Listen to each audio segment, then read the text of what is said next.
ini kemudian yang menjadi... Saya kira jawabannya Bung Freddy udah tepat tadi. Kalau sampai 2028 kata Bung Freddy, ibu kota tetap tidak pindah ke IKN, ke Nusantara ya tentu saja, maka ada kemungkinan pisah jalan antara Prabowo dengan Gibran. Sekarang tergantung Prabowo-nya. Siap apa enggak pisah jalan dengan Gibran gitu. Saya kira itu konsekuensi politik. Iya. Jadi di situ. Jadi kalau ke masyarakatnya sih menurut saya nggak tahu ya. Kalau mungkin di survei juga nggak begitu tinggi. Segera harus pindah ke Nusantara itu juga nggak begitu tinggi. Ya, tapi tidak sedikit anggaran yang sudah digelontorkan ke sana. Enggak, kan kita tadi bicara politik kan, nggak bicara soal anggarannya kan. Yeah. Apa efeknya kepada Pak Prabowo kan? Itu kira-kira secara politik. Kalau efek politiknya ya dengan Pak Jokowi kan. Nah tadi Bung Freddy udah mengatakan kalau sampai 2028 nggak pindah ke Nusantara, akan dievaluasi hubungan Gibran dengan Pak Prabowo.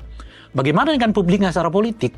Saya kira nggak begitu banyak perhatian publik terhadap ibu kota, persoalan ibu kota negara ini gitu. Artinya apa?